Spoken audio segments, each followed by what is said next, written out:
All right, ladies and gentlemen, trail camera strategies. We're diving into it deep today because I got Mr. Joe Kolaszewski back on the podcast, and probably one of the most aggressive individuals I know as far as one, hunting strategies go, and then two, your camera strategies. Because we've talked in the past, right? And it's talking about Kentucky. Yeah. Right. Because, you know, you put Brian on a deer. Brian shot a killer velvet deer earlier this year. Yeah. And I was talking to you about it. And, you know, you brought up cameras. I'm like, oh, how many cameras do you run on this property? 65 up in the state of Kentucky. Yeah. In the entire state of Kentucky, about 65. 65 cameras, which blew my mind. Yeah. Right. You know, cameras are one of those things, man. People can either use them to their advantage or they can be detrimental to their overall season. Yeah, I think from what I've seen from people. I would agree 100%. And I think some people, if you don't have an actual strategy for cameras, like I said, you can just be chasing your tail. I mean, you're just hanging cameras, and you know, you hunt based solely off what you see. And it takes away from, I mean, potentially opportunity because you're only basing on what you visually see from a camera. So it can definitely be detrimental to some people, but I wanted to kind of dive into, you know, your thought process on it because you're more well-versed in cameras than probably anyone I've ever talked to, just solely based off the volume that you run and then the years of experience doing it. Right. Because you don't just hunt for yourself. You also guide, very successful in all of your hunting ventures. Whether it's whitetail, bear, turkey, it doesn't matter. You kill stuff always. So that's what we're going to get into. So how many states do you have cameras in currently? This very moment, there's South Carolina, North Carolina, Virginia, and Kentucky. So only 4 states right now. So 4 states, right? But they're loaded with cameras. 65 just in Kentucky. Yes. So the majority are in Kentucky. I think down in South Carolina, there's 2. In North Carolina, I may be running like 10. Virginia, there might be 5 or 6. And then Kentucky is solely where a lot of the cameras are currently. And that's just that's where I primarily whitetail hunt is in Kentucky. So that's where I have the majority of them. Okay. So you got a total of probably over 80 cameras out though. Yeah. Roughly. Yeah. Which is a lot. Yeah. So I want to make this clear. They're not all my cameras. Right. I'm not paying 80 cameras per month. That would be astronomical when it comes to a bill. Right. But you're still involved in the process of where they 100%, go and 100%. how they're deployed. Absolutely. So that's what we're going to get into a little bit and kind of understand this a little bit more because after we talked about it, it made me think a little bit because I haven't run cameras in forever. Right. One, probably because I'm lazy with them. And I've never really sat down and kind of put together a strategy based off property and cameras. And obviously just my own ignorance. Sure. So we talked about it and it really intrigued me. So I got into my cameras and then I went out and I hung cameras and I'm like, okay, here we go. We're on the start of something. So when it comes to like the role trail cameras play in hunting, they've evolved pretty dramatically over the last few years. Absolutely. I mean, I remember, and this is when I was in high school, and it was, I believe it was a Moultrie camera, and it actually had, Joey would know the name of it. It's just a regular camera where you have to develop the film. So you would get 30 shots wherever you place this camera, and then you'd have to go out there, take the film out. 7 of them are you setting them up. 90% of it was just nothing. Yeah. And we'd go to Walmart, and Walmart would develop your pictures. And at the time, I feel bad for saying this, but this is what I did. And I'll be honest, at the time, you know, if there were 1 picture out of the 30, you'd only have to pay for the 1 picture. But I don't want these other 29. That's not what I wanted. So it was, that's how I got started with cameras. That was me not having a clue what I was doing with cameras, you know, whether just throw it on a bait pile or just throw it on a random scrape, you know, a rub line, really not knowing how to attack it with using cameras. So it's been a huge learning curve. And this has been going on for, 20 plus years, trying to figure out and how to use cameras to our advantage. And I think what people need to understand is cameras, they're great. It's a tool in our tool belt. It's not the end all be all. And a lot of times cameras, they're not telling you everything. They tell you, you gather great intel from these cameras, but there's a lot of things that these cameras can be missing. If it's slightly off, 2-3 degrees at an angle, it might not pick these deer, the movement of the deer up. So constantly adjusting them as well. And that's kind of what I want to get into. So like, how does, like when it comes to scouting, right? I think it's easy to get lazy with things, right? And like you talk about, it's a tool in your tool belt. Yeah. And you got to use it as such. You can't become reliant on it. So how does it work as far as your scouting strategy goes? Like how do you deploy them whenever you're scouting a property? Yep. So we'll say a brand new property, brand new track. I always start first with doing e-studies, map studies, trying to find pinch points, trying to find these funnels, just natural terrain features that are going to kind of bottleneck these deer or bear, whatever it is you're hunting.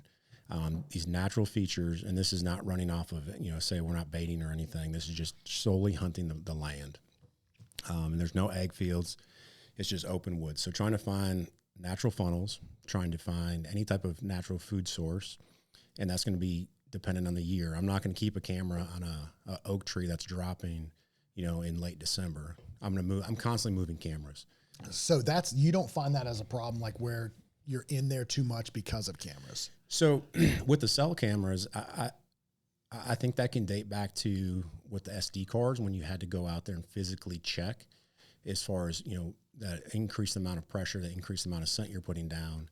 But normally when I place a camera, I'll leave it out there for a month or so, try to gather some kind of data, and then if I have to adjust, I can adjust from there. So so that's a good point. You leave it out there for like a month before you start making adjustments. Oh, for sure. So it's so easy to put a camera out and then say, nope, nothing. Yeah. Go move the camera. I think a lot of people do that. I would agree with that. And you have to, you have to learn from your mistakes. And if you're not learning from your mistakes, you're going to keep making that mistake. But you have to be confident in yourself and the decisions that you're making, and understand that the pattern of deer, it's always shifting. It's always changing, whatever their patterns are. Early season, come closer to the rut, food, water, all these things factor into it. So you have to understand that there's going to be times, like right now my camera's in Kentucky, I'm getting very little, as far as buck pictures. Like they've completely changed their patterns, and I just haven't been back there to move my cameras around. So be okay with not getting pictures every single day. Right. Sometimes I'll go a week, a month without pictures, and that's just part of the game. So how much data is too much though? So like, when does it start hurting in people versus helping them? Like, do you see that at some point? Like they're too reliant on camera data and it keeps them from actually getting in the woods and actually hunting? I'd say yes and no. I don't think if you process the data that you're gathering properly, I don't think it can hurt you. But if you're looking at solely what your cameras are providing and making decisions, hunting decisions based off of that, say if you had a buck show up consistently for 2-3 days, and then all of a sudden he's not there for 2 weeks, and you don't hunt at all during that 2-week time frame, he's still probably in that core area. He's just not walking in front of your camera.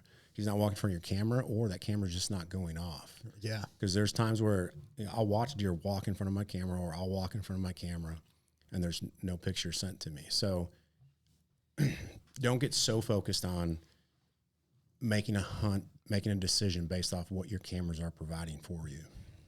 Yeah. So when I look at cameras, my thought process behind a camera is it should answer questions, right? That you can't visually see yourself maybe, right? It's the whole goal of it is to answer questions that you have about a property or about movement. I think that's a good way for people to look at it versus just seeing animals on it, right? Yeah. The goal is to pattern the animal. Absolutely. And using it effectively to pattern 100%. And understanding how to read the data. Because I think that's where there's a big disconnect, is actually learning how to read the data. Because that's where I have issues with.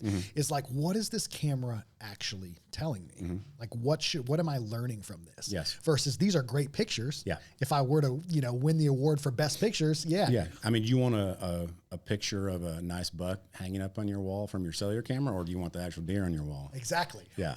So, And that's the thing. You really got to kind of, you don't have to dive deep into it. You just have to, I look at it as applying common sense to it. I'll use them for every animal I hunt. Yeah. I'm running cameras basically 365 days a year. We'll say, for example, for turkeys, if I'm hunting a new property, I'm not familiar with the property, you know, I'll try to find these points. Again, I'm looking for certain features different than what I'm looking for deer, but I'm looking for, you know, possible roost areas, looking for those major, you know, strut zones. And then I'm putting those cameras out there because what that allows me to do, say if I'm hunting, we'll just say 500 acres, you can only scout so much of that property. So I look at a camera as a tool and almost as another man who's scouting for me. So if I deploy 10 cameras on that 500 acre property, there's essentially 11 of us out there scouting. Right. You know, I'm looking at the directions of the birds, the direction of the deer, you know, where are they coming from? You know, are they coming from the bedding? Are they going to bedding? Are they going to food? How are they approaching this ridge? Are they consistently, you know, moving in this direction? And that you have to really decipher that data that it provides. Yeah, no, I think that's a big point of it is understanding how to digest what it's actually telling you versus just looking at it as a great picture. You've really got to break it down. And that's where understanding the lay of that land comes into play, right? Absolutely. You know, where are they coming from and where are they going to? Yeah. So how early do you start deploying cameras? You say you run them 365? Yeah, I run them 365 days out of the year. Certain tracks where we won't run them that you know, consistent. But I'm not running as many cameras for whitetail 365 days a year. You know, come hunting season, I bump that up and more cameras are deployed for whitetail. When do you start bumping that up? Close, I'd say about a month or two out from hunting season. Okay. But as far as all my mineral sites, you know, if I got a feeder out, inside corners of ag fields, you know, I'll be running cameras on those basically year round. Got it. And then for pigs, I'm running 365 days. Because you're hunting pigs. I'm hunting 365. Yeah. Well, trying to hunt, you know, as much as I can. Anytime you have downtime, that's where you're headed. Yeah. That makes sense. So we are in, where are we right now? October. Yeah. The middle of October. Yeah. Almost. Yeah. So early season has kind of come to a close, sure. Right? How does the pattern shift now for your camera strategy? Yeah. Are you like, okay, it's time to change cameras? Oh, 100%. So you're back in the woods and you're shifting them around. I'm moving cameras. So initially you were focused on food, right? Yeah. And bedding. Yes. With your cameras. Yeah. Food, bedding, major runways, and you know, kind of pinch points, funnels. So now we're moving into like pre-rut, getting close to it, right? Where are you focusing cameras now? So during the pre-rut, that's when I start moving them. I'm looking for, you have to think like a deer, in my opinion. If you want to kill a big deer, you got to think like a big deer. That's my problem. Yeah, you think like a button buck.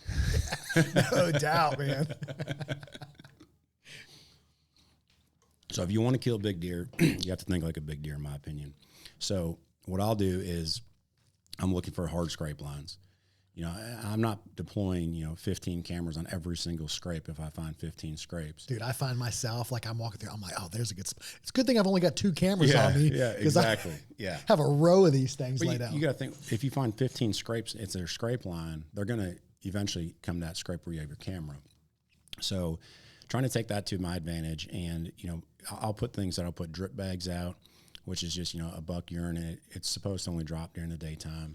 I'll put, I forget the name of it. It's basically, it's dope on the rope.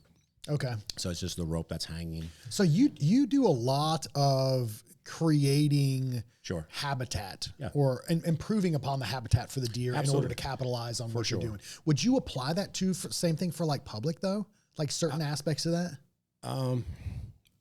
I haven't hunted public in a very long time. Okay. I mean, I hunt on base. Yeah. So which is that's kind public. of, yeah, pretty much. But you don't have the same, there's more restrictions. Yeah, you can't run cameras or anything on base. But as far as if you find hard scrape lines, like try to focus in on that area, because that's a core area for the deer.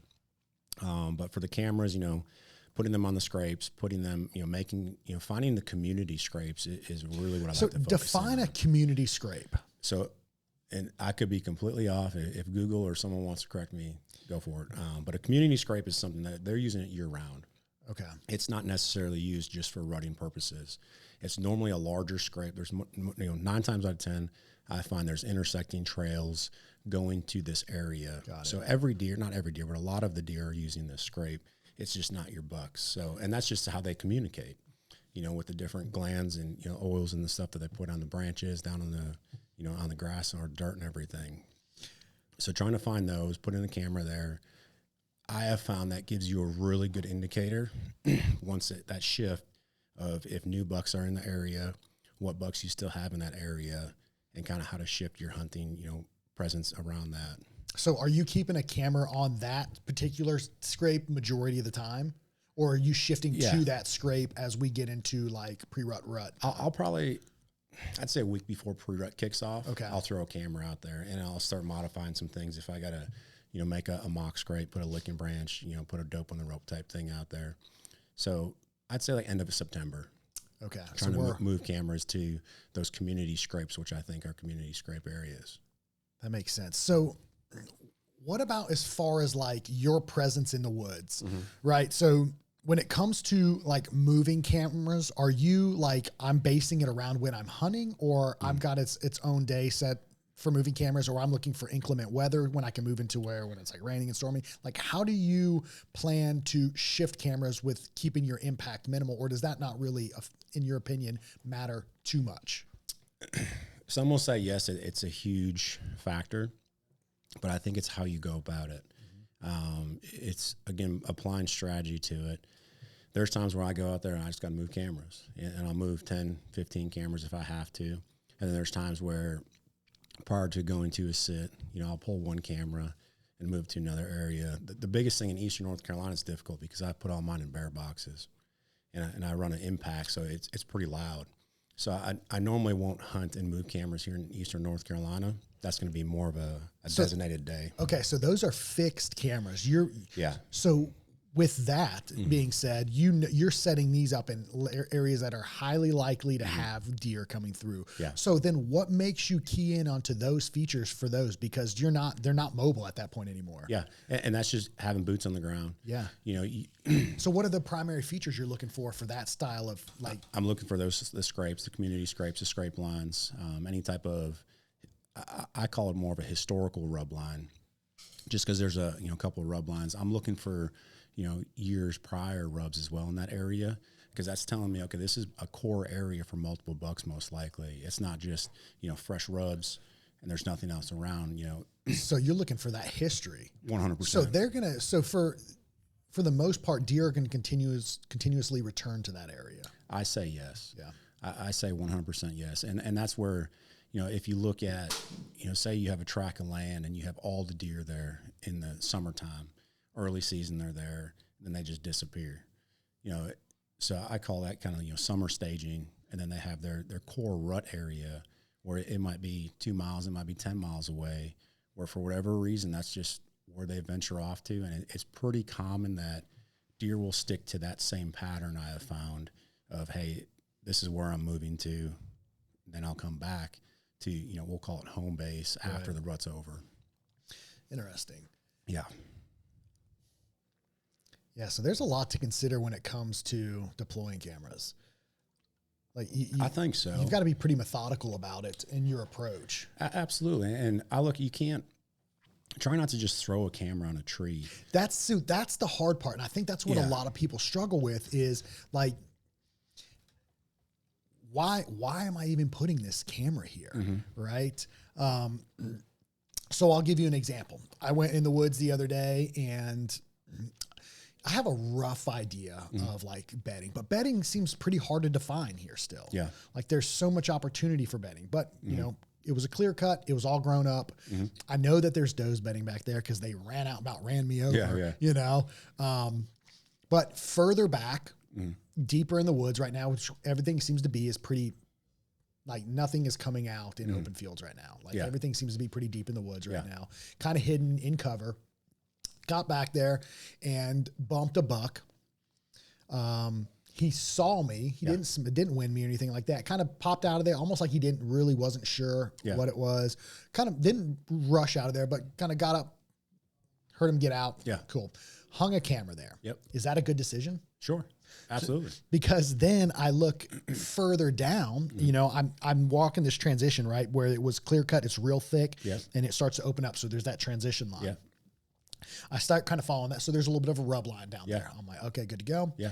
I go further down. I come upon the first scrape that I find.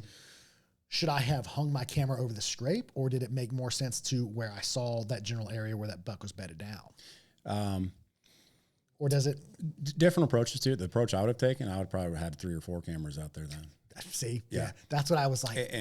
And I look at it as the more cameras you can, deploy, the more, data that you're going to gather. And yeah, he may have been bedding there, but it may have just been, hey, I'm chilling here for a couple hours. Which makes me think, because right when we were talking about this, the weather was nasty. It was super high winds. It was raining. And that might not be like his typical bedding area. He's really trying to escape the elements. So I'm going to find a little bit thicker underbrush stuff. And that makes me think that's where I come into, and I start that analysis by paralysis. Yes. I start to overthink, and I'm like, maybe I should go back and get it. But the good thing is you thought about it, whether it's you thought about it at the time or you thought about it after. So right there, that tells me, you're learning from what you're doing. You're not just throwing something out there and hoping. Right. So you're analyzing what's going on. And I'd leave it there for a couple more days. And if nothing, go back in there, stalk back in there, move your camera, push it. There's times when I have cameras that are spread out maybe 30 yards apart. So that was kind of leading to my next question. Like how many cameras is too many cameras in an area? And I mean, at what point do you like, I've oversaturated this and I'm almost intruding and creating pressure by having too many cameras in here? I don't think it's, creating like too much pressure or putting too much pressure on the deer. If you're going in there one time, and this is cellular cameras, not the SD cards, right? So you go out there one. I try to always go when I'm using anything with my cameras, whether moving them, putting them up. I always try to go midday. Okay, that's exactly was what my approach is. I don't go early morning. I don't go late in the evening. I'm trying to do my best to hope that the deer are already bedded down, not moving around a bunch. But if you go out there midday and you throw out 3-4 cameras, you're going out there one time. Right. And then you're collecting that data over the next, week, 2 weeks, whatever it is. So you're not putting a whole bunch of scent out there. And there's different ways to approach it as well. In bear country, I won't do it. But in just whitetail country or hog country, we'll call it, I'll spray my cameras with some type of scent eliminator, whether it's nose jammer, it's just scent free, just to try to eliminate that human scent on it. The problem, if you spray nose jammer on your cameras here in Eastern North Carolina, bear's going to eat that thing. The bears go after it because they're attracted. There used to be a disclaimer like, do not use it if you're in bear country. Oh, that makes yeah. And I've had it happen, not to me, but to my cameras. Yeah. Yeah, I'll spray my camera, and all of a sudden you got a bear right in the front of the camera. Yeah, you just see a snout. Yeah. And then you don't see anything. And then you got a busted antenna. Yep. Yeah. Always. Yeah. That thing spun around the tree. Yeah. Yeah. Okay. So that makes good. So you don't think you can really, I mean, obviously you can over deploy cameras, right? You don't need to put them like we were talking about, every single scrape or rub that you see, but within reason. Yeah. If you have a general idea, and I'm assuming you're utilizing that to capitalize on his movement, how he's moving through there. Yeah, absolutely. It's you're putting that puzzle together. You're trying to figure out, it's a chess match, trying to figure out where he's moving, how he's moving, what time of the day he's moving, and the cameras can also tell you a lot what's going on as far as the pre-rut here. And again, looking at those pictures and, kind of diving deeper into that picture that you're getting. It's not just, hey, I got a buck. Yeah, let's go get him. Right. What time of year it is, what's the shift pattern of the deer, what direction is he coming from, going to, type thing. And utilizing it for wind too, because you can kind of wind map, and then you can log that and say, okay, Absolutely. Hey, this is a northeast wind through here. He's moving this direction on this wind. So really being, I think, good hunters, there's a lot of data that's got to be interpreted, logged, and then reviewed, and then understand how to put that into play. And that's what with Onyx is great, because every camera I deploy, I'll mark it, and then there's the notes section in there. So, okay, so that was what I wanted to ask next too. So, right, so I've got all these marks on an Onyx, right, for one of these properties. So when you click on it, you can go in and you can label that particular waypoint or whatever, and you go in and you put notes. Yeah. So what's an example of how you label your cameras? Like, is it based so that, because let's look back, even if you just have 10 cameras, right? Realistically, to keep up with that on a property is a lot. Sure. So how do you take and set your Onyx, how do you label your Onyx? And then how do you internally set your cameras so that you know exactly which spot it is? So every camera that I deploy, and I'll name the camera. Okay. And this is running the Spartan camera. What do you name them based off? Like, give me an example. Do you name Kentucky 1. Kentucky 1. Kentucky 2, all the way to Kentucky 15. Okay. And then you have all these cameras, you've got them labeled. Where do you store that data at? Is it all in Onyx, or do you have like a notepad where you log stuff? I'll put it all in the notes on Onyx. Okay. So you can, on Onyx, you can name that waypoint or whatever. You can say, hey, Kentucky 1. Yep. You can save images on there if you got a certain buck. Where this is nice when it comes to the outfitting side, is if, you say you put someone out there, it's like, hey, this is the one that we're after. So they have an actual physical picture of it. You don't have to scroll through all your pictures. So after 30 days, I think it does like a cache dump on my cameras. Okay. So I can save all the pictures to the Onyx. If they have Onyx, I can share that with them so they can look at it. But, okay, this is the shooter. Like, this is the one that he said don't shoot. So you got a hit list. 100%. And then, like you're saying, you're looking at, okay, that this buck came through in this particular day. This is the wind.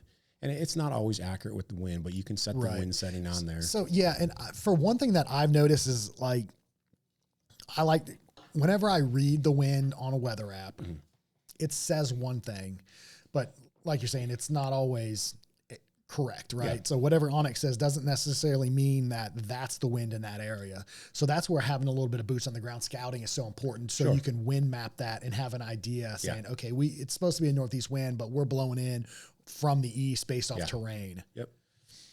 Yeah, absolutely. Even setting cameras, little things like I try to have all my cameras facing to the north and to the south. So okay, why? East and west, the sun's rising, the sun's setting. That why and you're going to get random pictures. Blown out. Yeah, exactly. And you'll get random, false settings, we'll call it, false pictures that, it's the sun, the shadows that are making it go off. Making sure that there's no, vegetation, any branches in front of the camera. I try to find bigger trees. I don't like putting on a smaller tree. So, and it's not hiding them from people. It's more so trying to just so it blends in more in the tree. There's times where I'll put vegetation, I'll slam it to the back behind my camera, just to kind of break up the pattern of it and everything. So okay, good point. So I brought this up to Brian. Brian laughed at me. I saw it on Instagram or Facebook, and I thought it was interesting. I'm not saying this is the right approach, but it made me think a little bit. We're so big on your whole goal to blend in into the environment is to break up your silhouette, right? The head, the shoulders, especially. Right? Because it's very easy to identify an individual or a human based off head and shoulders. Yeah. So you break up that silhouette a little bit. You use your camo, hat, whatever it is, to face mask to break up that silhouette. And it got me thinking, and then I saw this on Instagram about breaking up the silhouette of a camera, because a camera sticks out like a sore thumb. Yeah. It's very obvious. Yeah. And I think an animal that lives in that particular area knows what's going on around, is very in tune with that environment, right? They see those trees every day. They walk by them. And when you just slap a camera on at eye level with a deer, there's no, and you've got a, an IR flash, which is still pink, that goes off, or you've got the click of the camera for the aperture or whatever it is that goes off. Those are all alarming. Yeah. It could potentially run an animal off. Sure. So I saw on Instagram or whatever, they took and they masked the actual sensor and the camera itself, and they sprayed an adhesive and they just dipped it in like leaves and stuff. And I was like, that's interesting. I'm not saying that's the right approach, but it got me thinking a little bit more about, maybe you need to do a little bit more, put a little bit more effort into hiding the cameras. Absolutely. To minimize disturbing the deer or whatever it is you're hunting. I mean, that's basically what I do with some cameras. If it's, closer to a bedding area, I'm putting as much veg as I can. If it's on the edge of a field, I'll cut branches and I'll put veg in there. Spraying that adhesive on your camera, I think it's a pretty clever idea. I thought so too. The only reason I wouldn't want to do it is because I wouldn't want to deal with a sticky camera at the end of the season or when I'm trying to move it around. Right. I don't think there's anything wrong with that. Yeah, I thought it was kind of cool, even if you took a different approach with like stealth tape or just painting it or whatnot. Yeah. But I paint all my boxes, my security boxes, the bear boxes. Yeah. I'll spray paint a woodland pattern on there just so it blends in with the tree more. Yep. No, that makes sense to me. I mean, one, theft prevention too, right? So especially if you're hanging on public land, like that's a common thing, cameras getting stolen. Yeah. So breaking up the silhouette, I think, is a really good idea. And there's a bunch of ways to do that, whether you're just using natural vegetation or, you're putting some kind of tape or something. But the other thing is hanging height too, right? What is your approach to hanging a camera? Do you always hang it high? No, I don't. Really? Okay. I'm normally, I'd say 3 to 4 feet off the ground. Really? The only cameras I tend to hang high is one, if I don't have a bear box in eastern North Carolina, and that's just sole prevention, trying to, you know, a bear still can climb trees. And that's just trying to deter the bear from, you know, getting the camera. Or down in South Carolina where I hog hunt, because it floods so much, I'll hang them about 10 feet high. You get a slightly different, you know, kind of a picture. I feel it's, you have to have a pretty decent sensor on your camera to pick that up. You do. And the picture won't be, you know, as clear, I've found, when they're higher. I've noticed too so I typically hang mine high because everyone I talk to says hang them high. And I'm like, that makes sense because I want to get them out of eye level from the deer, right? To me, logically, that makes sense. I'm like, okay, so I hang them a little bit high, 6 to 8 feet, depending on where I'm at. Yeah. But one thing I did notice about hanging them high at the angle is sometimes the camera won't go off. Yeah, your sensor zone, I feel, kind of is going to be a little different. smaller. It's not a lot smaller, but I feel like the zone will be a little smaller. Instead of, if you look at an angle here with your zone, it's straight across. If it's up here and down, right, you're only getting that, you know, further out distance of it. That cone. So that's one thing I noticed. So you have to be a little bit more picky when it comes to tree selection. So what's your thought on hanging it at eye level, that where deer can see it? I don't think, and I agree, you know, there's some of the no flashes that there's still something going off in that camera that can, you know, trigger the deer to let them know, hey, there's a camera here. And I think that comes down to where are you placing that camera. You know, I'm not placing it, you know, 5 yards from a food source or 5 yards from a trail. I try to back that off as far as I can. So you're recessing that camera so it's not just trying my best to. That makes sense. But I don't think big deer will avoid a camera. I think they're just not walking in front of that camera. Like deer don't know. Just like, you know, say if you're in your tree stand and you have to use the restroom, you know, I'll just pee out of my tree. Like they don't know, they don't understand that's human urine compared to, you know, deer urine or bear urine, whatever it is. Right. So with cameras, they know something might be different, but I don't take the approach to, if I put this camera here, you know, that big 180-inch deer is not going to walk in front of it because he's educated that cameras are in the woods. So I've always hung them 3-4 feet. I might take that approach. Just be a little bit more strategic as far as how far off I hang them from whatever I'm trying to identify. Yeah, and then, you know, like I said, veg them up. Yeah. You know, try that the self-adhesive stuff. These cameras are expensive. I'm scared too. Well, yeah, I got mine in security boxes here too. Yeah, so. no, that makes sense. Yeah. But I thought it was a cool concept. No, I think it's cool. I like trying new things like that. I do too, and it made sense to me because everyone's so big on. Well, I mean, not everybody, but I'm big on like disappearing when I go into the woods. Like I like the idea of. Like even my bow, I like to set my bow down and I could lose it. Yeah, I like my stuff to be. So do you? Yours is all painted up. Yeah. I spray paint my bows. Yeah, which I think is good. Anything you can do to give yourself an advantage because let's be honest, hunting deer, you need it. Oh, for sure. Right? They key in on everything. Absolutely. Everything matters. You got a lot of variables against you as a bow hunter. Yeah. So stack everything you can in your favor. Absolutely. Same thing with cameras. So as far as like cell cameras go, when do you even run standard SD cameras anymore? Like SD card cameras? The only time I run an actual SD camera is when I run out of my cell cams and I got my old SD ones. And I more so use those as deterrents for humans. And this is if I'm, you know, I got a lease that I'm hunting or if I, you know, there's trespassers or something. And 9 times out of 10, they probably don't even work. I'll be honest with you. I got cell cameras that, you know, they got flooded out down in South Carolina, but I keep them and I'll just put them out somewhere on a known, you know, path where I know humans are possibly going to walk. Because what's the first thing you know, you're walking past something and you see a camera in the woods. It's like, oh shoot, they got cameras out here. Yep, I'm out. And they back out. Or even they'll when take you're them, supposed to be there. Yeah, so it's one of those things. I'll use them as like an SD card camera, more as a deterrent for other hunters and other, you know, trespassers, whatever. That makes sense. So have you had any issues as far as reception go with any of your cameras based off where you're at? Yeah, so, absolutely. So does that make you like, you still want to run cameras out there? Yeah. So how would you change your approach with that? Would you run an SD camera for that, or do you? And this is going to be dependent on what camera you're running. Yep. And the ones I mainly use are Spartans. Spartan. That's the one I was talking to somebody about. So Spartan makes this base. It's it's like coax cable, and there's this huge triangular piece antenna that you can put up on the tree, like 20, 30 feet up, so you can get better reception. Right, better. Yeah. And I've only had to use that once. And it's going to be dependent on your carrier, Verizon, AT&T, wherever you are. Do you use Verizon pretty much everywhere you go? I do. Yeah, Verizon. me too. Yeah, Verizon seems to work pretty well. Yep. But there's certain areas where the cameras won't work, even with that antenna on there. So, one, you can put an SD card camera out there, or just don't run a camera. Yeah. But there's always going to be those spots where you just can't get reception for your cameras, or it's poor reception and it's kind of hit or miss on whether they're sending you pictures. That makes sense. Yeah. So how do you distinguish between, so like your mature bucks, Yeah. right? So for example, I see all kinds of like young bucks. I got a good young 6. He's got a lot of potential. Got him on camera, a bunch of other smaller ones.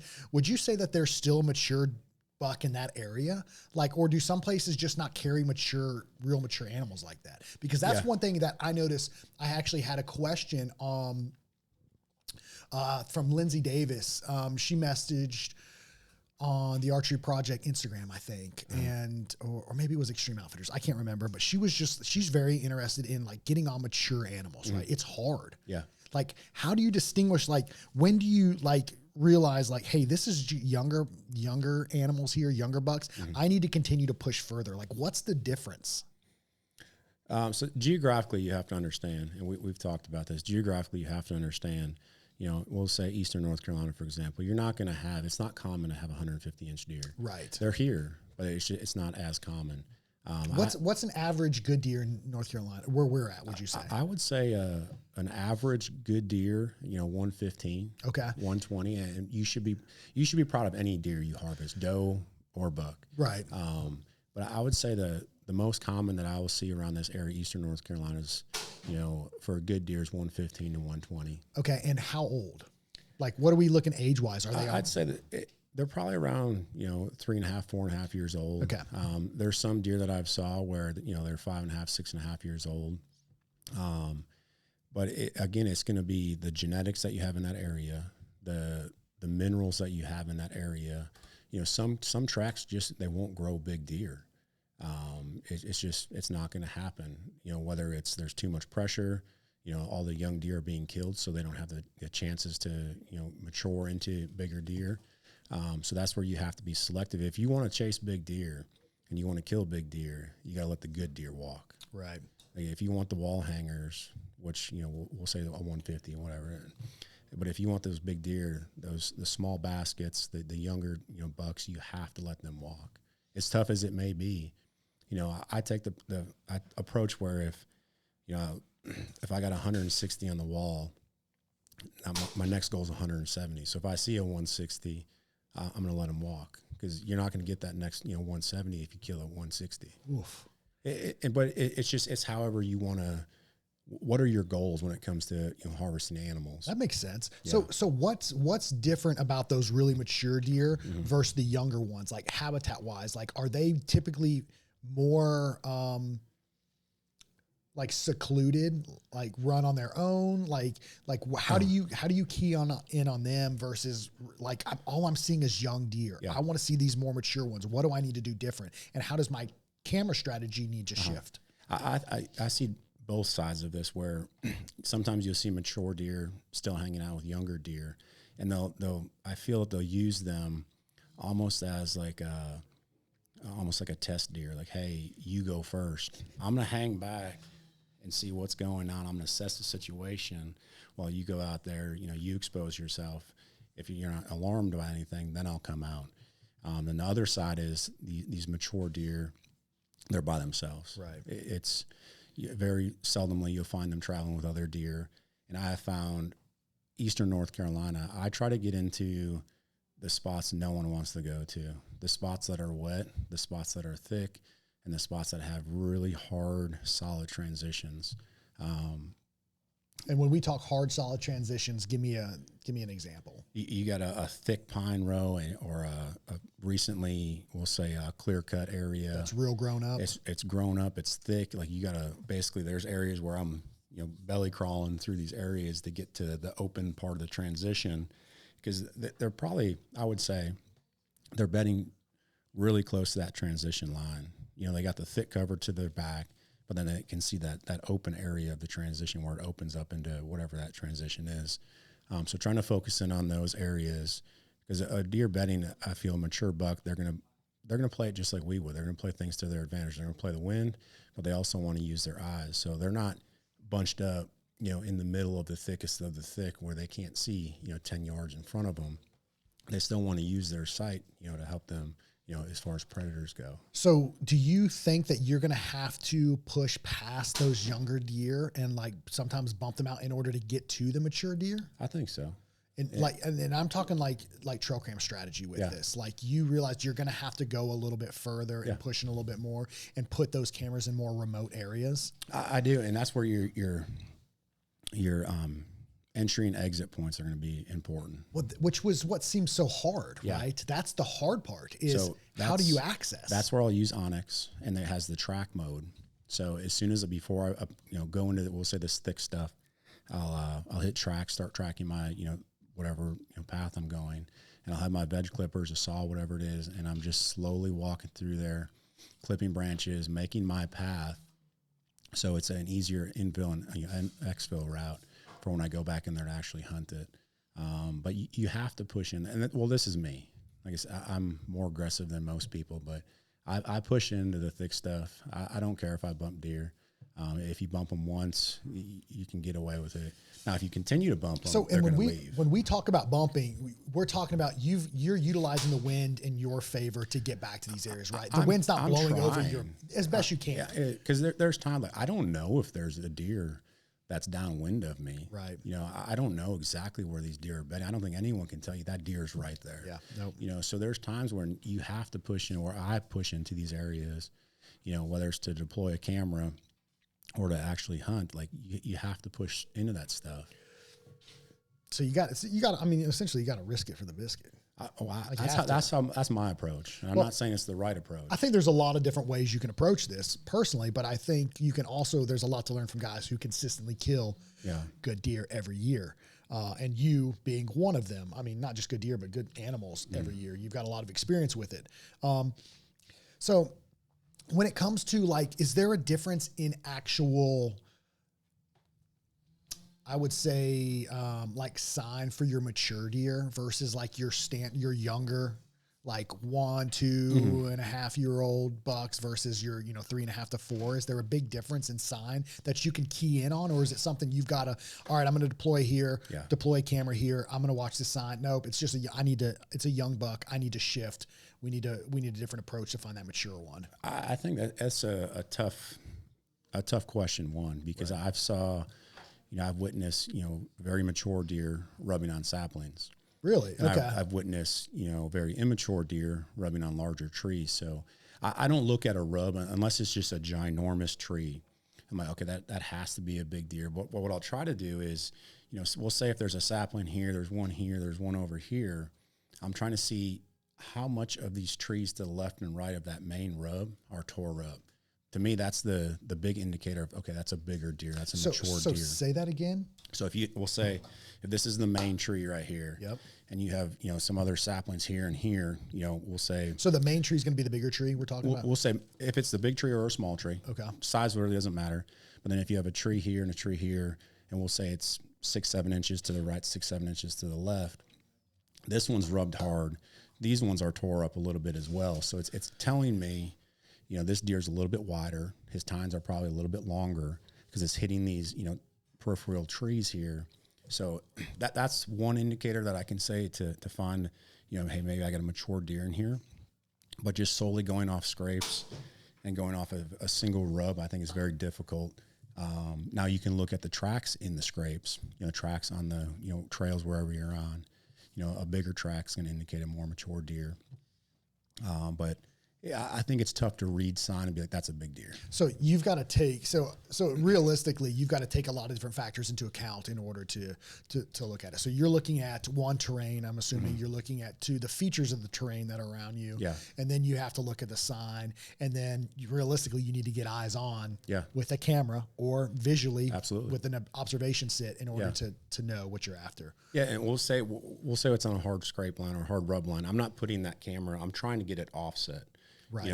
I don't want the animal, the deer, to see, I'm coming here to rub this tree or to hit this scrape, and all of a sudden there's a camera right here. Like, I'm trying to offset it. Like I said, trying to make it hidden. Yep. The best that you can. But then there's times that deer are going to see your cameras, bear are going to see your cameras, anything will see it. But then you look at as well as there's times I'll put a camera out and the next day I have, deer's like a face right in front of my camera. Yeah. So it tells me like, okay, these deer aren't necessarily afraid of this camera. Curious. They're unsure what it is, but exactly. They're curious. I've climbed trees. This was, I think 3 weeks ago or so. I was climbing the trees. I got my first stick set. I'm saddle hunting, so I got my lineman belt on. And all of a sudden, I hear all this crunch, and it's a nice 8-pointer walking right up to the tree where I'm making all this noise. I'm climbing, so I unhook, and trying to get a shot opportunity. But so they're curious animals. They want to know kind of, hey, what's going on? Like, we've never heard this back here, or we've never saw this back here. So they start kind of, curiosity will get the best of them at times. Right. So, and we talked about it too. Like you talk about, you get in and you bump some deer, right? And you're not exactly sure what you bump. Maybe you see them just kind of take off, and you bumped them. It's a soft bump, you would say, right? Like they heard something, they saw something, they get out.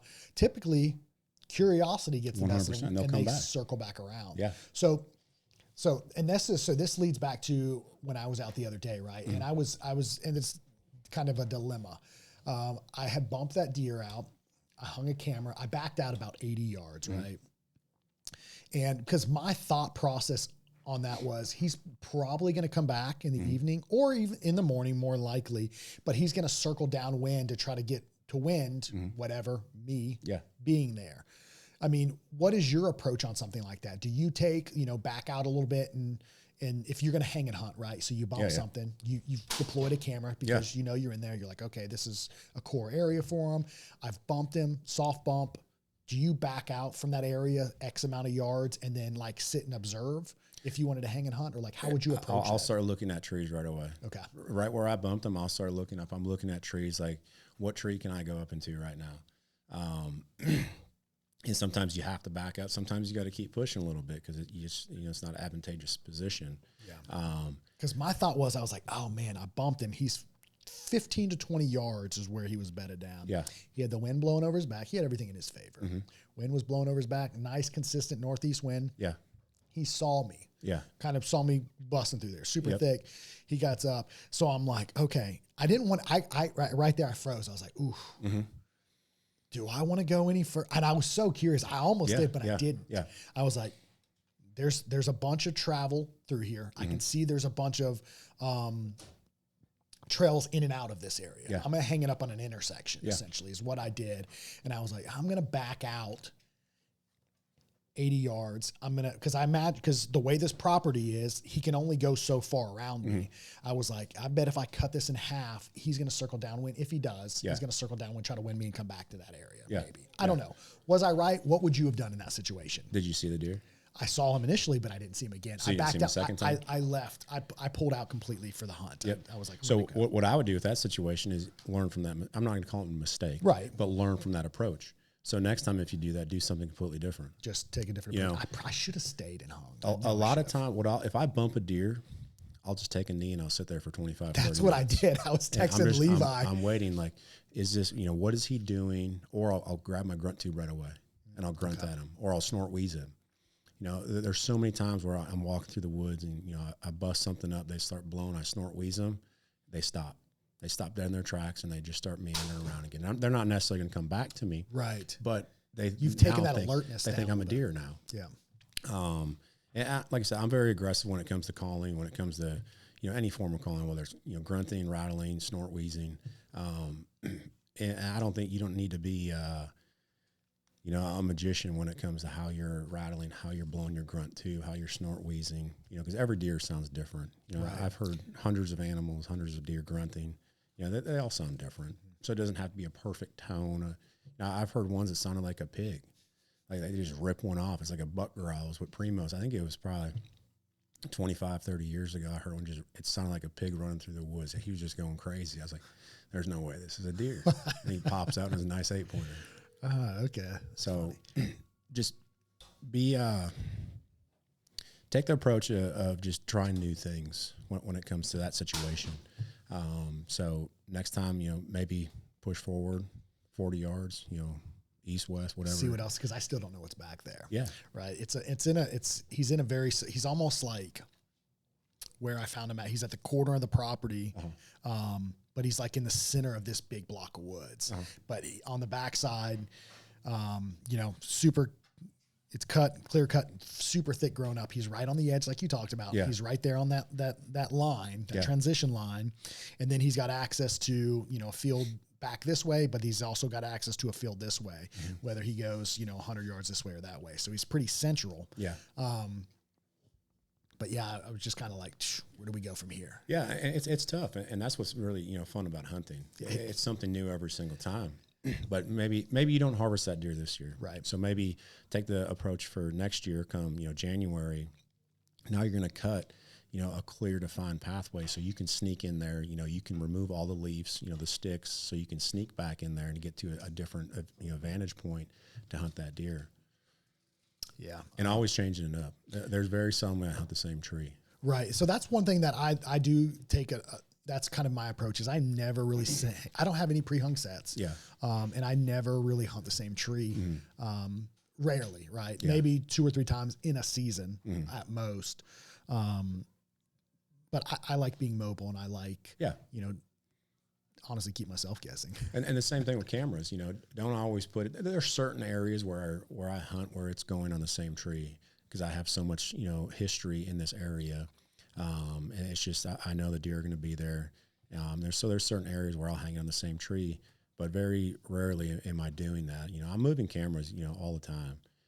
Just like I'm hunting, I'm moving all the time, and using these cameras, you know, again, as a tool to make you a more successful hunter, I think is the best way to approach it. Don't get so spun up on, oh, there's nothing here. Right. You might have to just shift that, you know, 4 or 5 degrees to the left or something, you know, on a different trail. If it's not on the main trail, bump it off 10 yards where, you know, because deer are going to move randomly throughout the woods. They're not always going to be on a deer trail. And that's the thing I've noticed about some of these bigger deer is they don't seem to follow the main path. No, I could be wrong, but this is the way I approach it. Those main, like, beat down trails, those are going to be your does and your fawns working those. Right. And a lot of times I have found that the bucks are going to be moving, you know, 10, 20, 30 yards parallel to wherever those main runways are. So sometimes putting that camera in an area where there's not a whole lot of sign, but that's where that buck's moving, right, is a good way to approach it. So hard to identify here, it seems like. It is, because it's hard to identify, you know, runways for one in pines. But that's where, if you can't identify those hard runways, you know, I'm big on transitions. I'm really big on hunting transitions. So would you say, like, new property? Yeah. Camera strategy. We're starting fresh. We got a brand new property. I've got, let's call it 69 acres. Okay. Right? I've got a 69 acre property. It's got a recessed, hidden field, right? You've got access all the way around this field. You've got a dried out ditch that runs through it that's about 7 feet deep. Yep. And then you've got on the far right side was a clear cut that's all grown up. What would your approach be for, like, just theoretically on a property like that? So 70 acres roughly. You've got access to a soybean field currently. It's either soy or corn. Yep. And then you've got a clear cut over here. Like, where do you start with cameras? My first question would be, is that the hidden field, what is the, so for this hidden field right here, okay, so this road, so you got a ditch on both sides, left and right of it. Correct. So that's a funnel right there in my eyes. That's how I see that. So right in here, I'd put a camera. Okay. So you'd run a camera there. I would definitely run a camera right here, because the deer, they're not necessarily, deer are lazy. Right. Just like humans, they want to take the easiest path. And that is going to be the easiest path to transition from this field to this field. Okay. They're not going to, you said it's 6-7 feet deep. Yep. There's that, and that's perfect walking through. There's nothing they've got to cross through. I do know that there's that they do cross the ditch in this area in the bottom. Yeah. I would put a camera here, and then I would follow this ditch. And at some point, I'm assuming that this ditch probably shallows out. Yep. Right, so where your finger's at. Right where it shallows out, that's where I would put another camera, because again, they're going to take the least path of resistance. So they might walk to the field edge here and not use the main road, but where that ditch stops, that's going to be a pinch point for them. The same on this side, I would do the same exact thing, try to figure out where that ditch ends. And then, So we're looking at pinch points. We're looking at funnels. Is 100%. our starting point that we've identified from a map. Yeah, pinch points and funnels, and then trying to figure out those transitions where you had said where it's logged off. Yep. And does it butt up to just like pines and stuff? Mm-hmm. So it's a hard transition line. Like you can clearly see it. I would put a couple cameras, well, depending on how long that transition is, how much property you have access to, I'd put a couple cameras along that transition point. And then inside corners of these ag fields, you know, up in here. So I throw a camera up in that inside corner. Yep. Super thick back over there. Yeah. Like disgusting. You know, so trying to, again, you have to think like a deer, and where's the most security going to be when they come out to those fields? Right. You know, typically, you know, whitetail are going to want to come out to the inside corners where they can see what's going on out there. Right? And they have the woods to their left, their right, where if they need to evade the area, they can, you know, break off to that direction and get back in the woods. So inside corners, those funnels, pinch points, you know, easy access at wherever that ditch ends and those transitions. And then if you're walking through some of the pines and stuff and you find some of the, you know, we'll call them community scrapes, you know, throw up a camera there. I think it's tough. As far as rubs going there, I'm assuming the rubs would probably be close to the transition area. That's where there's a whole rub line all the way down it. But there's also one thing I notice is that there is coming towards that inside corner, there's a rub line that starts to work that way. Yeah. Which is everything you've pretty much identified. Yeah. So starting fresh on that property, that's what you're keying in on, basically solely from e-scouting without even boots on the ground first. Absolutely. Those pinch points, those funnels, those hard transition lines, inside corners of the field, that's where you're starting with the cameras. For sure. And you're going to take and deploy as many cameras as you need to cover that. Yeah. I would say on 69, you can't look at, we'll say 69 acres and be like 5 cameras. Right. You know, how aggressive do you want to be with it, and how much, as far as how many, like your freedom of how many cameras do you have? Right. I mean, you could put 10, 15 cameras on that one track on 69 acres, and there's some where you can only put 2 or 3. Yeah. No. So how aggressive do you want to be with it? And, you know, what freedom do you have to move around that area to, you know, put these cameras out? And then, you know, as far as the timers on the cameras, you know, you can go from 1 second all the way up to like 1 hour, depending on what camera you're running. The closer it gets to, we'll say, hunting season for whitetails, I start bumping that timer down to, you know, 10 minutes, 5 minutes, you know, getting closer to the rut. I'm going 30 seconds. Okay. And that's simply because if, you know, you got bucks chasing, you know, you might just get that picture of the doe out in front, and then all of a sudden, you know, right behind is a nice deer or a buck in general. Yep. And your camera won't go off. So understanding the trigger speeds on your cameras and kind of doing some research just at your house or, you know, wherever you have the availability to do that is, okay, I walked in front of my camera. Now I'm going to continue walking back and forth in front of my camera until it goes off. You know, just because your timer says 30 seconds, it might be, you know, a minute. You know, it's going to depend on the quality of your camera. That makes sense. So when we get into quality cameras, you're a big advocate of the Spartan cameras. I run Spartans. We got Spartans, Tacticams, and Brownings. I've heard Brownings. I've heard more issues with than any of the other ones. I've had no issues with the Brownings that we're running. Okay. The battery life on Brownings is absolutely amazing. So interesting you say that. I told you I went and pulled out. I had a camera out there on that property. It had just been sitting. I thought it was dead. I had not been getting any pictures or anything. Was it Browning? No, it's a Cuddyback. Okay. Cuddyback Trax camera. I go back there and pull it. I reactivate the account, right? Because I hadn't used it. I just left it and I basically forgot it. And I was like, we talked. I was like, I'm going to go pull this thing. Yeah. I pull it. Dude, the batteries are a year old and it still works. So what I'll say with that is it wasn't taking any pictures though. It was taking pictures. Oh, it was storing them on the memory card. SD card. Yeah. Okay. Which was crazy to me. It's literally at a year. Yeah. Same batteries. And I don't know if, because it's a cellular camera, right? Yeah. So it maybe if it'll take more juice out of those batteries if it's sending, you know, wireless pictures. Which is to what you. I would assume. Yeah. It's going to suck a little bit more out of there because I don't have solar panels or anything on any of mine. Yeah. And that's, again, it comes down to that testing phases of your cameras, what ones you decide to run with. I can't speak on behalf of Cuddyback, Spy Point. But you like the Tacticams and the Spartans and the I like the Tacticams, the Spartans, the Brownings. Right now, I'm probably going to slowly transition all of mine to Browning. It's just they offer better program. If you're an outfitter, they give you exceptional prices on everything. They just it's a better deal that you can get. Spartans, I'd say 5-6 years ago, I feel are the best top-notch cameras, but with just, you know, all other cameras have evolved so much, and the price points of Spartans, they're a little pricier than it comes to the Browning cameras, right? And the Tacticams as well. But it's try them all. You know, I mean, but I think people are looking for reliability. Yeah. You know what I mean. Those are the three that you would say have worked best for you? Is just reliable, quality images. I know we say quality images, repeatedly getting images to you. Mm-hmm.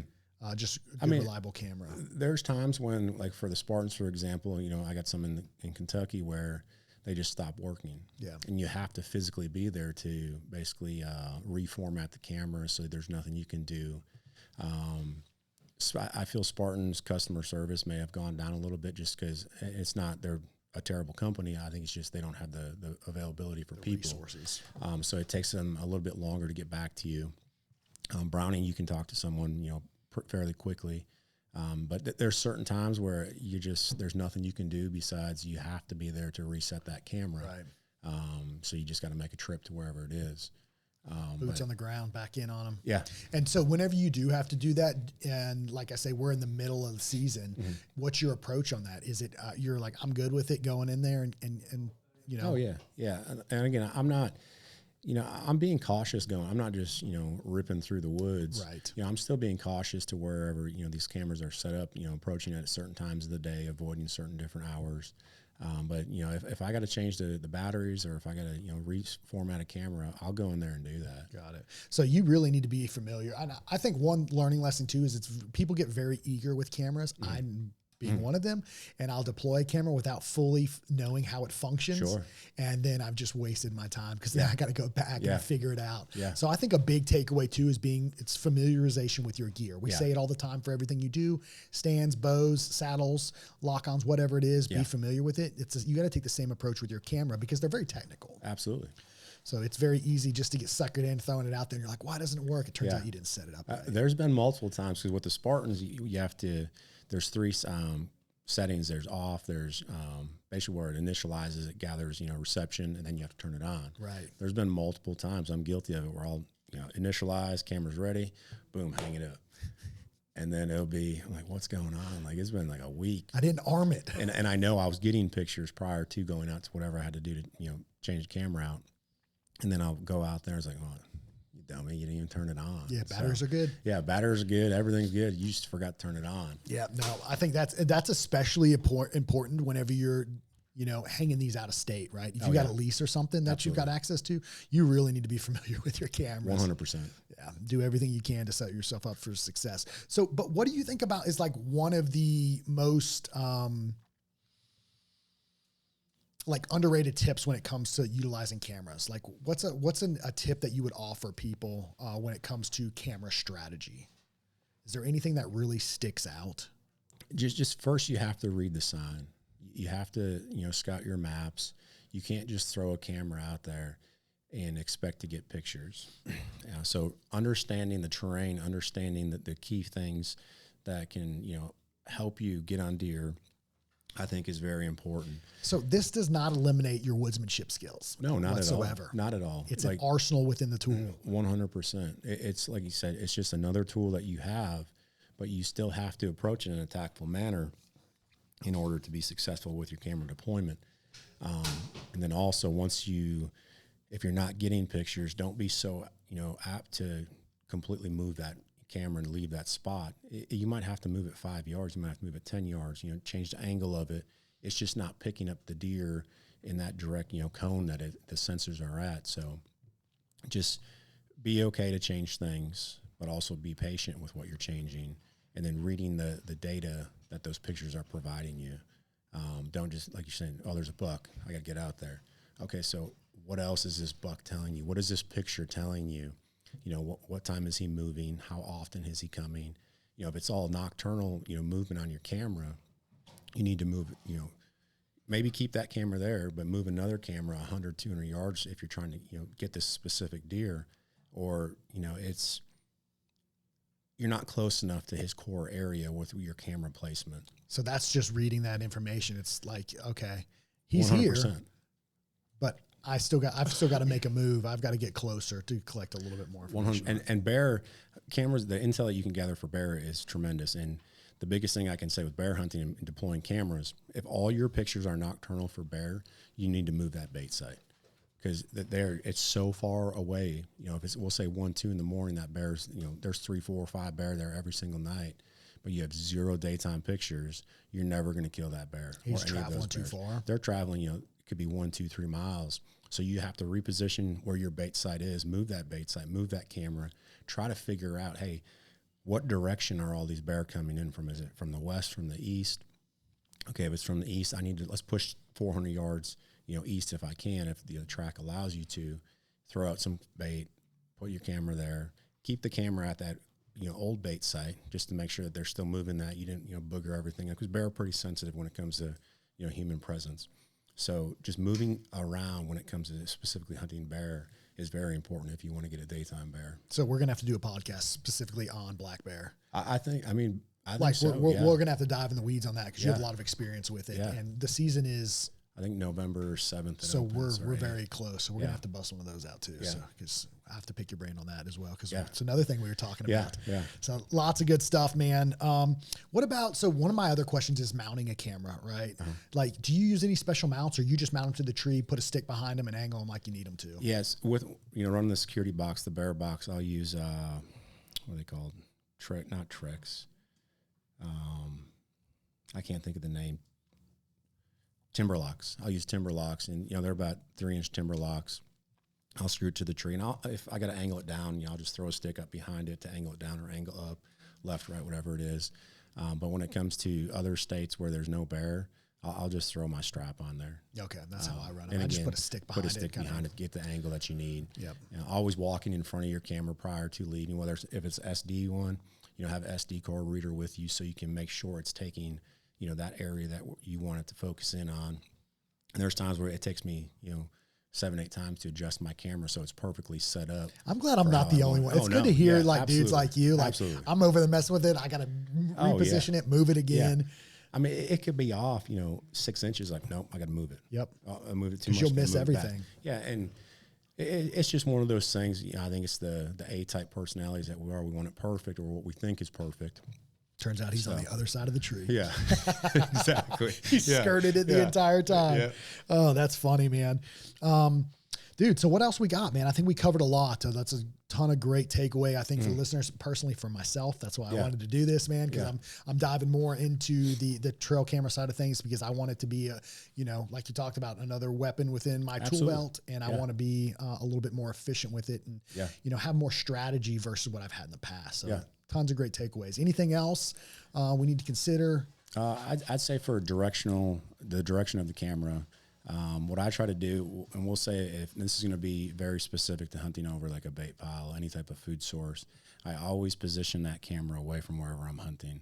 You know, I more so want the camera to be facing me than to be facing away from me. So if the deer do know it's there, you know, it's not triggering them, but they know it's there. Sometimes they might come in and focus in on that camera. And if I'm hunting here and my camera's here and my bait is here, you know, they're always focusing in because they know something's there. It's not bothering them, but they know it's there, the click going off, whatever, the flash. So I'll try to offset my stand. You know, camera's facing this way, bait's here. So I'm more of a side approach to it. Oh, that's a really good point. So even if you're set on like a travel corridor or a scrape or something, and you're hanging a stand in that area, you do not want that camera to be distracting to where they're focused in your general direction, which really limit your shot opportunities. Absolutely. That's a really if they're just constantly staring at the camera, right, you're not going to get that broadside shot.